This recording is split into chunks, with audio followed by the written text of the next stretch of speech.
Hello everyone, welcome to General Biology. This will be a look into the textbook Campbell, Chapter 8, An Introduction to Metabolism. The living cell is a miniature chemical factory where thousands of chemical reactions happen. Cellular respiration extracts energy stored in sugars and other fuels. Cells apply this energy to perform work. Some organisms can even convert energy into light, such as what is seen in luminescence. Certain aquatic organisms do so. More commonly, fireflies do this as well.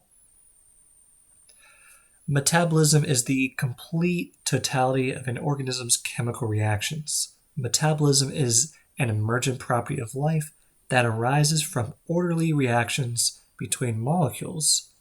A metabolic pathway begins with a specific molecule and ends with a product.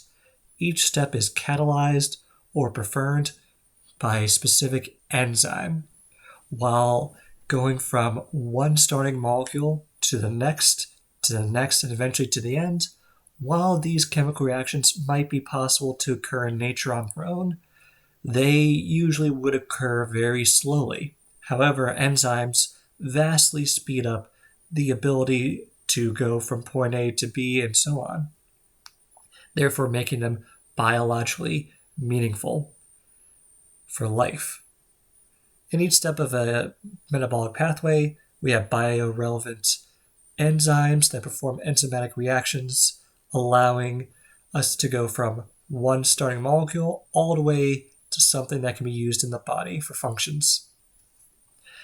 As one half of metabolism, catabolic pathways release energy by breaking down complex molecules into simple compounds. Cellular respiration, the breakdown of glucose in the presence of oxygen, is an example of a pathway of catabolism. The other half of metabolic reactions is anabolism. Anabolic pathways consume energy to build complex molecules from simpler ones.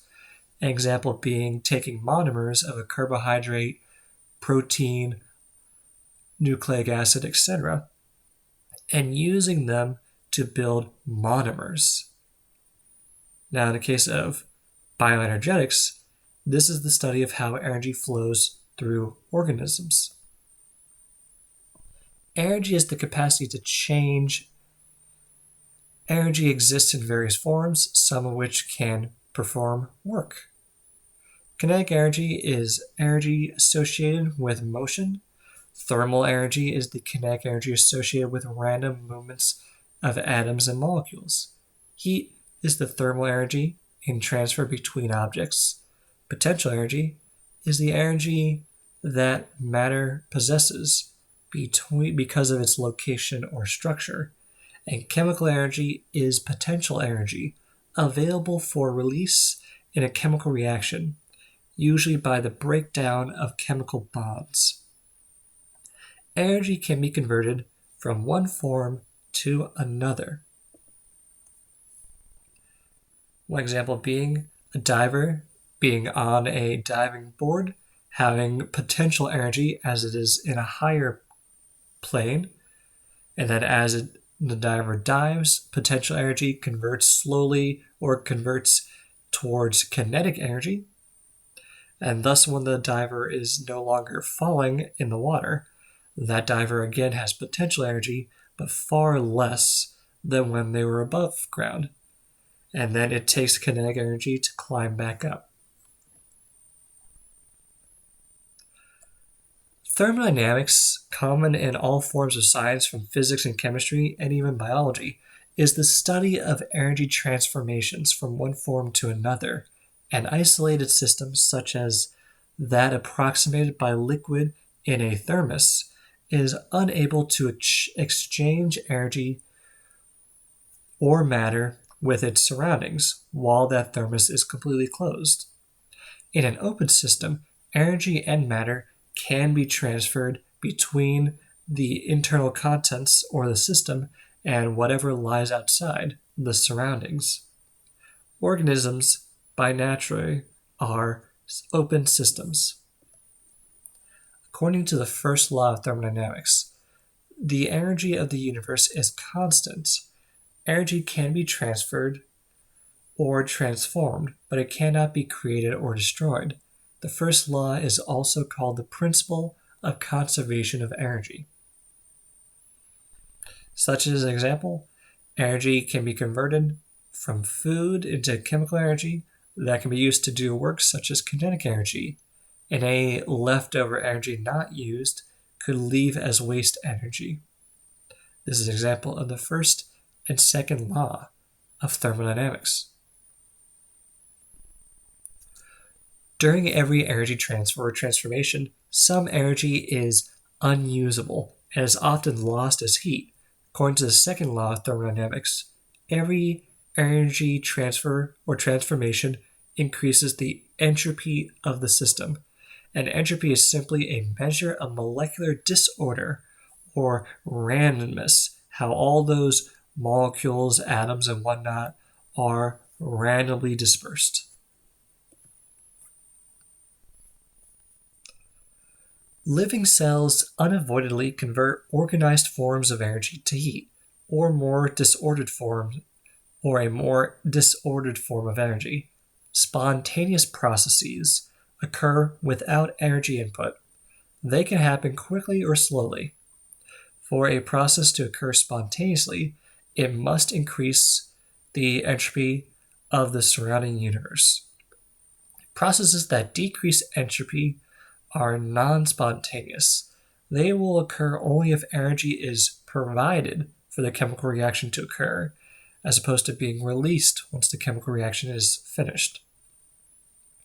Organisms create ordered structures from less organized forms of energy and matter. Organisms also replace ordered forms of matter and energy in the surroundings with less ordered forms. For example, animals consume complex molecules in their food and release smaller, lower energy molecules and heat into the surroundings.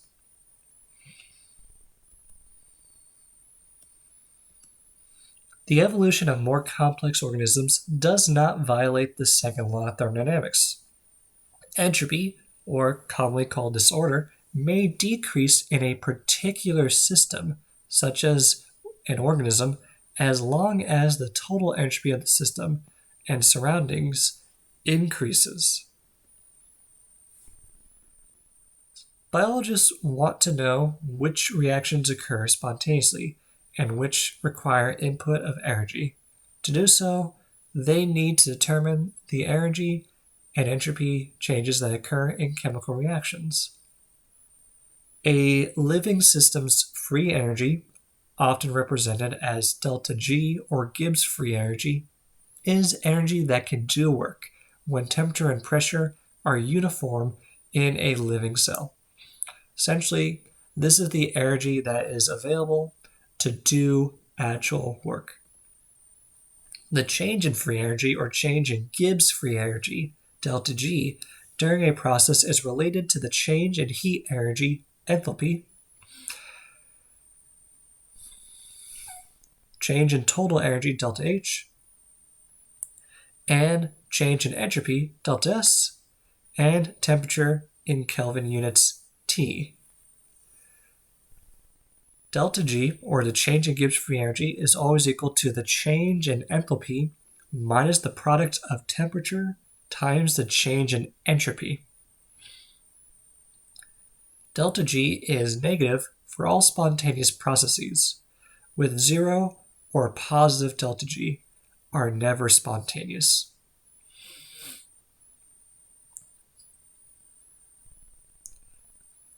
Speaking as a chemist, delta G is negative for all spontaneous processes. When a reaction has a positive delta G, it is non-spontaneous. It would not occur on its own unless energy is inputted at the start of a reaction. And if delta G equals 0, then the reaction is at equilibrium, and the forward and backwards reaction are occurring at the same time because of irreversibility or reversibility. Spontaneous processes can be harnessed to perform work. And it should be noted that the publisher made a mistake. Total energy is usually delta U. Delta H is enthalpy change. Free energy is a measure of a system's instability, its tendency to change to a more stable state. During a spontaneous change, free energy decreases and the stability of a system increases. Equilibrium is a state of maximum stability. A process is spontaneous and can perform work only when it is moving toward equilibrium.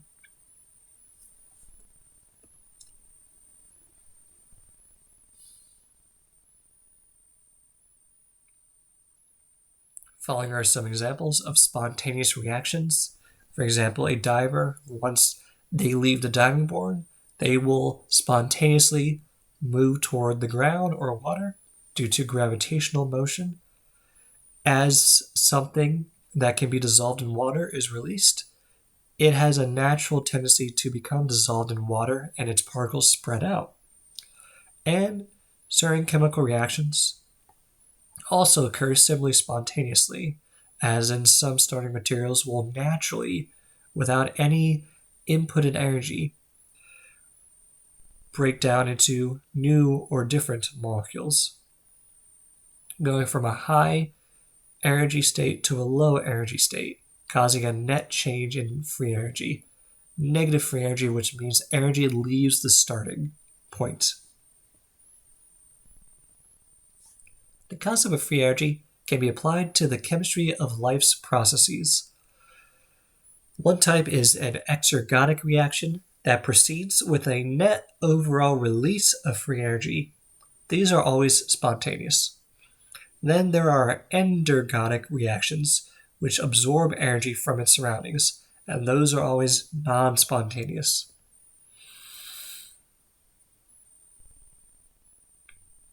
Example being from reactants to products, if free energy is released, then there is a net loss from the system, which is a negative change in free energy, or a spontaneous, or exergonic. Endergonic reactions, where the products have more free energy than what the reactants had, results in a positive change in free energy to the system.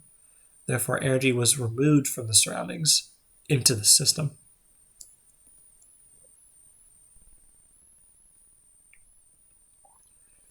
Reactions in a closed system eventually reach equilibrium and then do no net work, simply because there is no driving force anymore to favor going forward or backwards.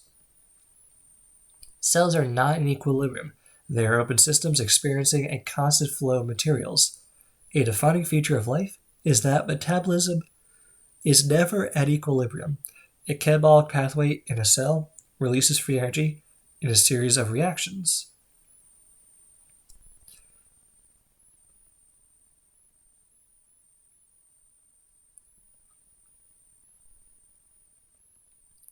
A cell does three main kinds of work, however.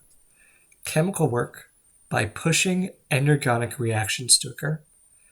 Transport work, pumping substances against the direction of spontaneous movement, against the natural flow, from lower to higher concentration, and mechanical work, such as contraction of muscle cells. To do work, cells manage energy resources by energy coupling, the use of an exergonic process to drive an endergonic one. Most energy coupling in cells is mediated by adenosine triphosphate, which is the cell's energy shuttle. ATP is composed of a ribose sugar, adenine, nitrogenous base, and 3 phosphate groups, linked linearly together.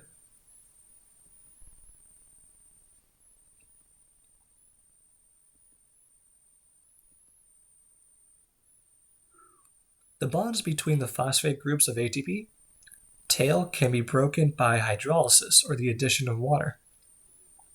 Energy is released from ATP when the terminal phosphate bond is broken. This release of energy comes from the chemical change to a state of lower free energy. not from the phosphate bond themselves.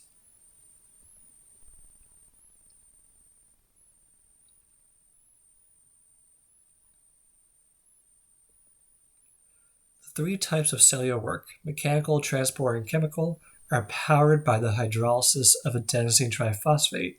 In the cell, the energy from the exergonic reaction of ATP hydrolysis can be used to drive an endergonic reaction later. Overall, the coupled reactions are exergonic. ATP drives endergonic reactions by phosphorylation, transferring a phosphate group to some other molecule, such as a reactant or an enzyme. The recipient molecule is now called a phosphorylated intermediate.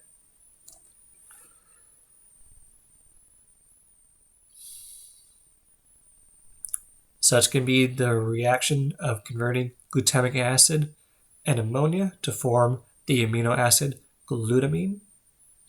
That involves a net positive intake of free energy. However, with ATP, phosphorylating glutamic acid to form a phosphorylated intermediate, then releases ADP, and then ammonia can come in.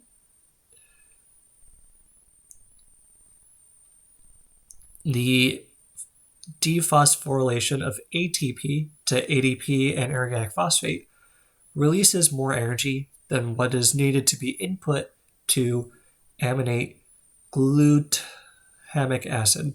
Therefore, there is a net negative change in free energy, or overall energy is released into the environment, which is preferred by chemistry.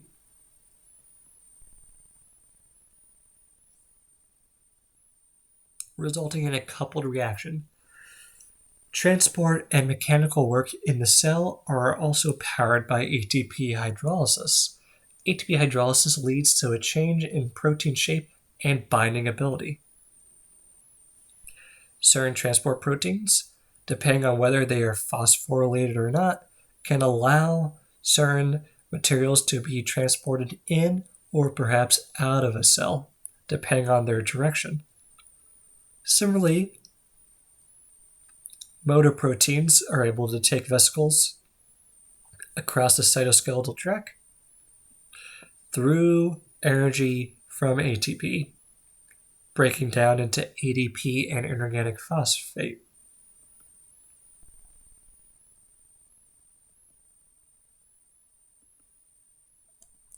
The regeneration of ATP is a renewable resource that is regenerated by the addition of a phosphate group to adenosine diphosphate. The energy to phosphorylate ATP comes from catabolic reactions in the cell. The ATP cycle is a revolving door through which energy passes during its transfer from catabolic to anabolic pathways.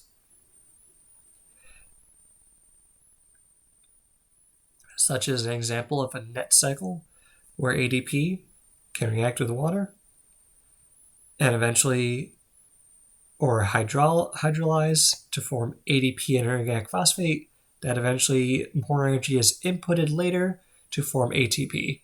The value of this is that perhaps energy can only be easily received at one point, and then once that energy is stored in ATP, that chemical molecule can then be transported throughout the body to wherever it's needed, where that energy can then be released for use. A catalyst is a chemical agent, often an enzyme, that speeds up a reaction without being consumed by the reaction. An enzyme is a catalytic protein specifically. For example, sucrase, ending in ASE, is an enzyme that catalyzes the hydrolysis of sucrose, a sugar, ending in OSE. Oftentimes, biochemists are pretty standard in how they name things. Therefore, if you see something that ends in ASA, that's often an enzyme, and OSE usually indicates a sugar. And oftentimes, enzymes are named after the molecule they work on. Sucrase works on sucrose. This is an example of the sucrose molecule being hydrolyzed with help from the enzyme sucrase to form glucose and fructose monomers.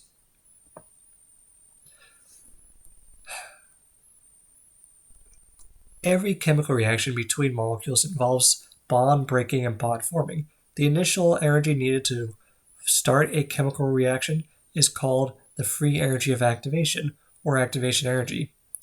Activation energy is often supplied in the form of thermal energy that the reactant molecules absorb from surroundings.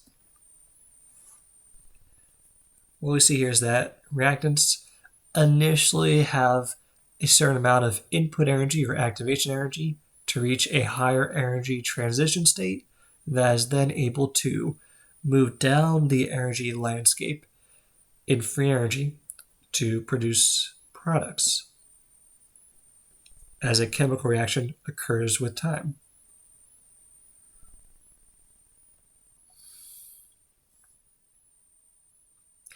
Enzymes essentially lower the activation energy needed to get a reaction started in both directions. In catalysis, enzymes and other catalysts speed up specific enzymes by lowering the activation energy barrier. Enzymes do not affect the change in free energy. Instead, they hasten reactions that would occur eventually.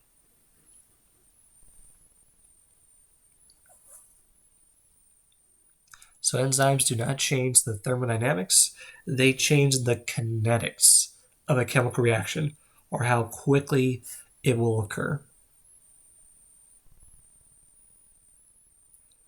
The reactant that an enzyme acts on is called the enzyme's substrate.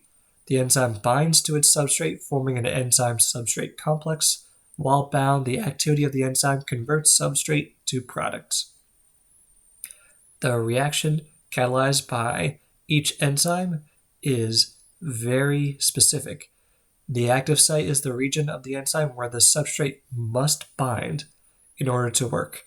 Induced fit of a substrate brings chemical groups of the active site into positions that enhance their ability to catalyze the reaction.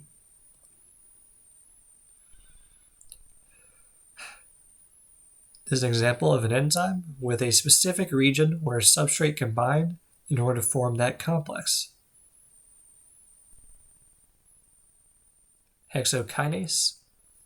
Kinases are examples of enzymes that involve phosphorylation of a phosphate group onto a molecule or off of it. Well, usually kinases phosphorylate something. In an enzymatic reaction, the substrate binds to the active site of the enzyme. Enzymes are extremely fast acting and emerge from reactions in the original form. Very small amounts of energy can have huge metabolic effects because they are used repeatedly in catabolic cycles.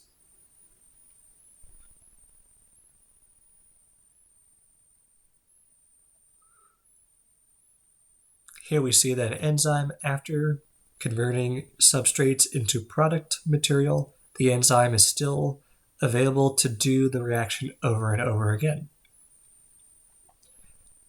The active site can lower the activation barrier by either orienting substrates correctly together into the right fit, straining substrate bonds, making them no longer preferred, and encouraging the formation of product bonds, providing a favorable microenvironment separate from the overall outside environment, or covalently bonding to the substrate itself.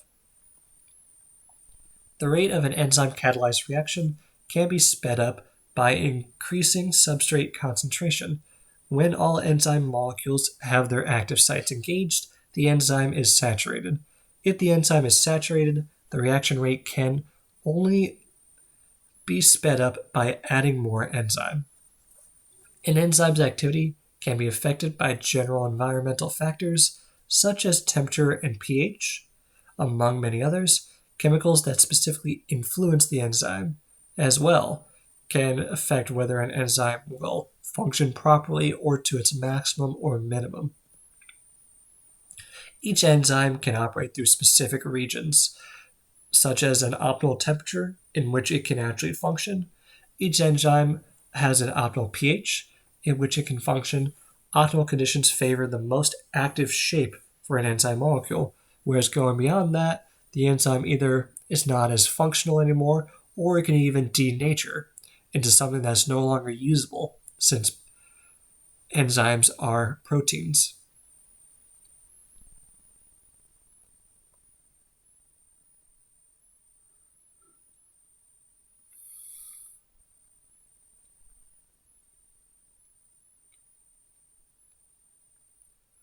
For example, some enzymes, depending on the species, work at better temperatures that species is more likely to be at. Pepsin in the stomach needs to be at a very low pH in order to function, whereas trypsin in the intestinal tract needs to be at a much higher basic pH in order to function and have its properties. Cofactors are non-protein enzyme helpers. Cofactors may be inorganic, such as a metal in ionic form, or organic. An organic cofactor is often called a coenzyme. Coenzymes include the vitamins. Competitive inhibitors bind to the active site of an enzyme, competing with the substrate. Non-competitive inhibitors bind to another part of an enzyme, causing the enzyme to change shape and making the active site less effective. Some examples of inhibitors are toxins, poisons, pesticides, and antibiotics. For normal binding, a substrate reaches the active site of an enzyme. In competitive binding, there may be a competitive inhibitor that attaches to the active site, preventing the substrate from binding there. And in non-competitive inhibition, a non-competitive inhibitor may bind to a different part of an enzyme, altering its shape, preventing the active site from again being available to the substrate. Enzymes are proteins encoded by genes. Changes such as mutations in genes lead to changes in amino acid composition of an enzyme. Altered amino acids, particularly at the active site, can result in novel enzyme activity or altered substrate specificity. Under environmental conditions where the new function is beneficial, natural selection typically would favor the mutated allele. For example, repeated mutation and selection on the beta-galactosidase enzyme in E. coli resulted in a change of sugar substrate under lab conditions. Two changed amino acids were found near the active site of this enzyme. Two changed amino acids were found. Two changed amino acids were found on the surface of the protein away from the active site, all affecting its function. Chemical chaos would result if a cell's metabolic pathways were not tightly regulated. A cell does this by switching on or off the genes that encode specific enzymes, or by regulating the activity of those enzymes. Now, the next few terms are more into a junior level biochemistry course, if in case that's where you see yourself going in the future. Allosteric regulation may either inhibit or stimulate an enzyme's activity. Allosteric regulation occurs when a regulatory molecule binds to a protein at one site and affects the protein's function at another site. Most allosterically regulated enzymes are made from polypeptide subunits, each with its own active site. The enzyme complex has active and inactive forms. The binding of an activator stabilizes the active form of the enzyme. The binding of an inhibitor stabilizes the inactive form of an enzyme.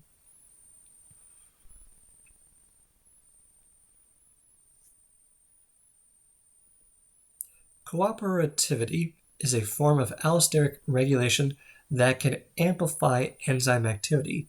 One substrate molecule primes an enzyme to act on additional substrate molecules more readily.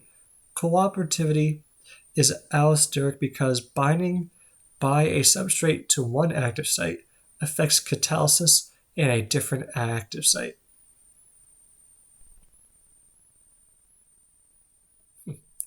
In feedback inhibition, the end product of a metabolic pathway shuts down that pathway, thus preventing too much of a product being made, and thus a waste of resources at the start.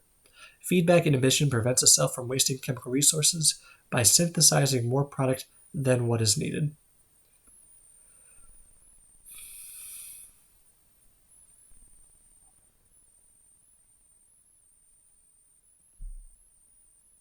Structures within the cell help bind order to metabolic pathways.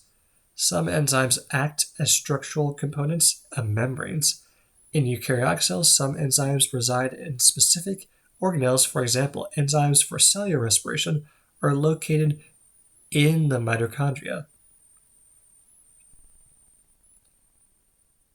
The matrix contains enzymes in solution that are involved in the second stage of cellular respiration.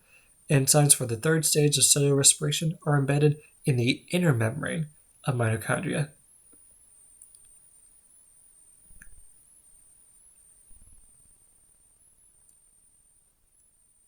Following an example of monitoring a chemical reaction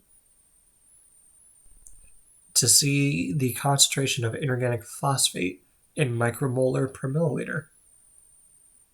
As we're seeing, the concentration increases with time, which implies that ATP is being used up and converted into ADP.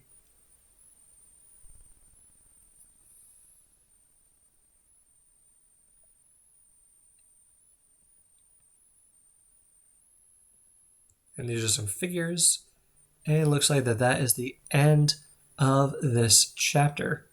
Pleasure to have everyone here. Thank you for being around for this lecture in general biology. Peace.